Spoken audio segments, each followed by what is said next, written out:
Live, and I'm here with Lindsey. So, you want to tell us a bit about what you do? Where to start? Well, I'm a musician, and I make music from a whole range of different objects, but also different styles, different genres. Probably a lot of people know me from the carrot clarinet because has gone pretty viral over the many years I've been doing that. So I make instruments out of unusual objects. So I've done a series of about 11 solo shows, which I've toured all over the world over the last nearly 30 years. And so that might be like a show called The Art of Food, where all the instruments are made from either food or kitchen utensils. Another one called Playpen, where I was an 18-month-old baby in a playpen, and all the instruments were made out of all of the baby toys and the playpen and everything. Another one called Knocking on Kevin's Door. I was a roadie setting up for a gig, and so basically what I'm on about is showing people that music is everywhere. It's all around us, and that we are all musicians, and trying to democratise that music process. That it shouldn't just be left to the experts. That we can all play music and get that enjoyment that I get. Awesome. So how do you think VR ties into this, what you do, and how it's important in today's internet life? Okay, so another area of work that I do, I've worked a lot in digital music for a long, long time. And one of the shows that I'm currently working on for the last 3 years is a show called Dangerous Song. And there I use the sounds of endangered and extinct animals, but I've got a digital wind instrument which plays those animal sounds. So I'm doing live looping, and I work with a singer, Lindsey, who's an amazing singer, and we've now developed 2 multimedia shows. One of the most recent one's Dangerous Song Blue, which is using incredible underwater footage. So it's all about the state of the ocean, but rather than focus on the bleaching that's happening at the moment, although that's what the concern is about, we're focusing on how beautiful the ocean is.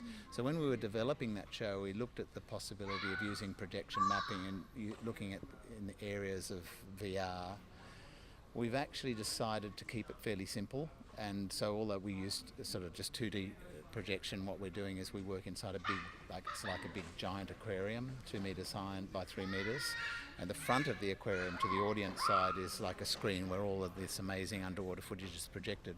We're inside, but the screen is transparent, so you can see the projections but us through it. So in a way it's a sort of a DIY virtual reality, because we're superimposing 2 worlds on each other. So we're the live music track. I'm playing sounds of endangered species but building up by live looping, and Lizzie's singing. But I'm interested just in VR, just sort of seeing where the technology is at. At the moment, I still feel that a lot of it, for a live performance perspective, is a bit clunky. But I'm just really interested in just sort of, keeping pace with those changes that are happening. But my main background is sort of as a sound person and working with music. Awesome. How'd you come up with the ideas to make these different instruments? Yeah, out of a carrot, out of baby objects, as you said? Well, I guess it's keeping an open mind. I'm a wind player, so I play saxophone, clarinet, flute, bagpipes, different sorts of wind instruments. So basically, for all of those instruments, you need a tube. It's just all it is a column of air that's vibrating. So we're used to seeing a saxophone. It looks complicated. It's got lots of keys. Clarinet, again, it's got a whole, extensive key system. But those instruments, basically, all they are is just a straight tube. And so if anything I can make a tube out of is going to work. So whether that's some garden hose or a carrot that I drill a 12mm hole down, I know I'm going to be able to get it to work. Most of the instruments are reed instruments. I'll use a saxophone or clarinet mouthpiece. And so it's really just a matter of sort of thinking outside the square, or wandering around a hardware store, like going into Bunnings and going, I think I'll go down aisle 23 today, and what can I see? Yeah. Or into a camping store and going, oh yeah, that folding stool camping stool looks like it's got the right size diameter tube.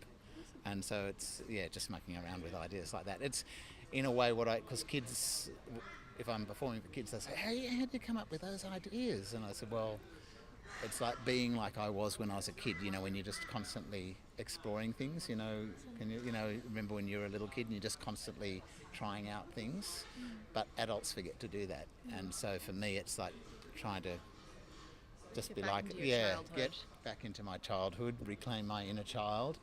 I guess the cool thing about being an adult is that you've, you know, had years of learning about stuff, so it's combining that inner child with the wiser older person. Awesome. Oh, thank you so much for coming to talk to us. You're welcome. Thank you very much. Okay. And yeah, For being here today as well. for being here today as well. Yeah, so Okay. see you guys soon. See ya. Bye.